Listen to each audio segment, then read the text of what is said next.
जय श्री कृष्ण। राधे राधे दोस्तों। ब्रज में आनंद भयो, जय हो नंद लाल की। नंद घर आनंद भयो, जय कन्हैया लाल की। बोलो बाके बिहारी लाल की जय, लड्डू गोपाल की जय। जय जय श्री राधे। दोस्तों, इस बार कृष्ण जन्माष्टमी को लेकर सभी के मन में बहुत सारे कंफ्यूजन है। कैलेंडर में जन्माष्टमी 6 और 7 दोनों दिन दिखाया जा रहा है। अब ऐसे में बहुत सारे भक्तों के यह सवाल होंगे कि हम जन्माष्टमी 6 को मनाएं या 7 को मनाएं। रोहिणी नक्षत्र या औदायिक तिथि को लेकर सबके मन में बहुत सारे सवाल होंगे। लड्डू गोपाल को अभिषेक किस तिथि को कराएं? जन्माष्टमी पर बनने वाले शुभ संयोग और हमें किस दिन जन्माष्टमी की पूजा करने से, व्रत रखने से व्रत का सर्वाधिक फल मिलेगा? इसकी पूजा विधि और खासकर जन्माष्टमी का पारण कब करें और किस विधि से करें? ये सारे सवाल बहुत सारे भक्तों के मन में चल रहे होंगे। तो आज इस वीडियो में मैं आपको संपूर्ण जानकारी दूंगी और सबसे आवश्यक बात कि कैसे हम सरल और सहज तरीके से जन्माष्टमी का त्योहार अपने घर मना सकते हैं। आपके मन में चल रहे सारे कंफ्यूजन का जवाब इस वीडियो के माध्यम से आपको मिल जाएगा, तो वीडियो को पूरा अवश्य देखिएगा। इस वीडियो को देखने के बाद आपको कोई और दूसरी वीडियो देखने की बिल्कुल भी आवश्यकता नहीं पड़ेगी। दोस्तों, सबसे पहले आप लोग याद रखिए कि इस साल जन्माष्टमी 2023 में रवि योग और सर्वार्थ सिद्धि योग बन रहा है। इस दिन जन्माष्टमी के पूरे दिन बनने वाले सर्वार्थ सिद्धि योग आपके सारे मनोकामनाओं की पूर्ति करने वाला है। दोस्तों, अब आते हैं सबसे बड़े कंफ्यूजन, जन्माष्टमी कब मनाई जाएगी, 6 को या 7 को? इसका जवाब मैं सबसे पहले आपको दूंगी। आप लोग जो अभी इस वक्त मेरी वीडियो को देख रहे हैं, मुझे पता है कि सभी गृहस्थ हैं और सभी के घर लड्डू गोपाल विराजित हैं। तो मैं सबसे पहले उन्हीं भक्तों के बारे में बात करूंगी। भगवान श्री कृष्ण इस साल 5242 साल के हो जाएंगे और 5243वें वर्ष में प्रवेश कर जाएंगे। भगवान श्री कृष्ण का जन्म भाद्रपद मास के कृष्ण पक्ष के अष्टमी तिथि रोहिणी नक्षत्र के दिन रात्रि 12 बजे हुआ था। श्री कृष्ण का जन्म रोहिणी नक्षत्र में हुआ था, इसलिए कृष्ण जन्माष्टमी में रोहिणी नक्षत्र का विशेष महत्व है। पर इससे पहले आपको बताते हैं कि अष्टमी तिथि कब से कब तक रहेगी। तो इस साल भाद्रपद कृष्ण अष्टमी तिथि 6 सितंबर को दोपहर 3:37 से प्रारंभ होगी और 7 सितंबर 2023 को शाम 4:14 पर समाप्त होगी। एवं रोहिणी नक्षत्र भी 6 सितंबर दोपहर के 2:39 से प्रारंभ हो जाएगी। इसलिए इस बार 6 और 7 2 दिन जन्माष्टमी का त्योहार मनाया जा रहा है। पर इस बार अष्टमी तिथि में रोहिणी नक्षत्र का संयोग 6 सितंबर को बन रहा है। इसलिए गृहस्थ लोग 6 सितंबर और वैष्णव यानी कि साधु संत 7 सितंबर को जन्माष्टमी मनाएंगे। तो जो भी गृहस्थ लोग हैं जिनके घर लड्डू गोपाल विराजित है, मैं वो सारे भक्तों से कहना चाहूंगी कि आप लोग 6 सितंबर को जन्माष्टमी का त्योहार मनाएं। तो अब मैं आप लोगों को बताऊंगी कि जो लोग 6 सितंबर को जन्माष्टमी का व्रत रखने वाले हैं, उनके लिए पूजा का शुभ मुहूर्त क्या है, और जो लोग 7 सितंबर को जन्माष्टमी का व्रत रखने वाले हैं, उनके लिए पूजा का शुभ मुहूर्त क्या है। तो 6 सितंबर को जो लोग जन्माष्टमी का व्रत रखेंगे, 6 सितंबर रात्रि 11:56 से रात्रि 12:42 तक, और जो 7 सितंबर को व्रत रखने वाले हैं, उनके लिए है 7 सितंबर की रात्रि 11:56 से 12:42 तक। दोस्तों, बहुत सारे भक्तों के मन में यह सवाल होंगे कि हम जन्माष्टमी का त्योहार कैसे सरल और सहज तरीके से अपने घर पर मना सकते हैं। तो जिनके घर भी लड्डू गोपाल विराजित हैं, जो लड्डू गोपाल की सेवा करते हैं, वो भक्त जन्माष्टमी के पहले दिन यानी 5 सितंबर को सात्विक भोजन करेंगे। उनके भोजन में किसी भी तरह का प्याज लहसुन कुछ भी नहीं होना चाहिए। अब उसके दूसरे दिन यानी जन्माष्टमी के व्रत वाले दिन 6 सितंबर को हम पूरा दिन उपवास रखेंगे। अब बहुत सारे भक्त यह भी सोचेंगे कि जो लोग उपवास नहीं रख सकते वो क्या करेंगे, तो इसके लिए भी हमारे पुराणों में ग्रंथों में उपाय हैं। तो यहाँ हम जन्माष्टमी के दिन 3 तरह का उपवास कर सकते हैं, सहजल, सहफल और निर्जल। सहजल सहजल का मतलब होता है जिसमें आप पानी पी सकते हैं। एक बात का विशेष ध्यान रखें कि आप पानी में थोड़ा सा मीठा यानी कि शक्कर जरूर डालें। जल में नमक बिल्कुल ना डालें क्योंकि नमक से हमारा व्रत भंग हो जाता है। तो इसे कहते हैं सहजल उपवास। अब आता है सहफल उपवास, मतलब जिसमें आप मीठे जल के साथ फल खाकर अपना उपवास रख सकते हैं। और तीसरा है निर्जल उपवास, जिसमें आप पूरी तरह से निर्जल होकर मतलब बिना कुछ खाए पिए जन्माष्टमी का व्रत रखेंगे। आप इन तीनों में से किसी भी एक तरह से जन्माष्टमी का व्रत अपने सुविधा के अनुसार रख सकते हैं। दोस्तों, जिनके घर भी लड्डू गोपाल विराजित है, कृपया कर जन्माष्टमी वाले दिन आप सभी सुबह ब्रह्म मुहूर्त में उठने का प्रयास कीजिए, क्योंकि इस दिन हमारे ठाकुर जी हमारे भगवान का जन्मदिन है। हम इस दिन को बिल्कुल भी व्यर्थ जाने नहीं दे सकते हैं।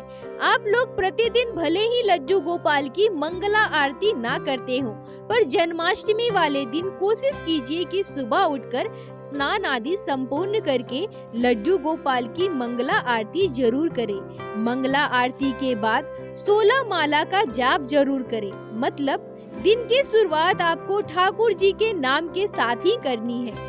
अगर आप 16 माला का जाप नहीं कर पाते हैं, इतना आपसे मुमकिन ना हो पाए, तो 1 या 2 माला अपने सामर्थ्य के अनुसार जरूर जाप करें। लड्डू गोपाल की मंगला आरती और माला जाप करने के बाद आप अपने बाल गोपाल को पंचामृत से स्नान कराएं। तो पंचामृत में क्या होता है? दूध, दही, घी, मधु और शर्करा यानी चीनी या फिर मिश्री आप ले सकते हैं। पंचामृत तैयार करने के बाद उसमें तुलसी पत्र जरूर डालें। फिर अपने लड्डू गोपाल को पंचामृत से स्नान कराएं। अब पंचामृत से स्नान करवाने के बाद आप अपने बाल गोपाल को हो सके तो पुष्प स्नान जरूर कराएं।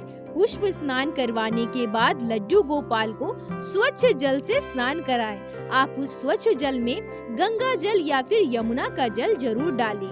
स्नान करवाने के बाद आप अपने लड्डू गोपाल को नए पोशाक धारण करवाएं। लड्डू गोपाल को नया पोशाक धारण करवाने के बाद जिस तरह से प्रत्येक दिन आप अपने घर में नित्य सेवा करते हैं, बिल्कुल वैसे ही करें। दोस्तों, आप यह बिल्कुल भी ना करें कि आपका उपवास है, जन्माष्टमी का दिन है, तो आप अपने लड्डू गोपाल को भी पूरा दिन उपवास रख देंगे। नहीं, आपको ऐसा बिल्कुल नहीं करना है। आप जिस तरह से लड्डू गोपाल की नित्य सेवा प्रत्येक दिन करते हैं, आप उसी तरह से लड्डू गोपाल की सेवा करें। जन्माष्टमी हमारे लड्डू गोपाल के लिए सबसे खास दिन होता है। हम कृष्ण प्रेमियों के लिए सबसे महत्वपूर्ण दिन। इस दिन आप अपने पूरे घर का सुंदर सजावट करें। जिस तरह से आप अपने बच्चों के जन्मदिन पर अपने पूरे घर को अच्छे से सजाते हैं, उसी तरह से आप अपने लड्डू गोपाल के जन्मदिन पर भी पूरे घर की अच्छे से साज सजावट करें। दोस्तों, जन्माष्टमी के दिन आप जैसे लड्डू गोपाल की नित्य सेवा प्रत्येक दिन करते हैं, वैसे ही करें। पर अगर संभव हो तो पूरे दिन अपने बाल गोपाल को अच्छे अच्छे पकवान का भोग लगाएं। आप अपनी सामर्थ्य के अनुसार आपसे जो बन पड़े, आप अपने बाल गोपाल को भोग लगा सकते हैं। पर यहाँ सवाल आता है कि क्या जन्माष्टमी वाले दिन हम बाल गोपाल को 56 भोग लगा सकते हैं?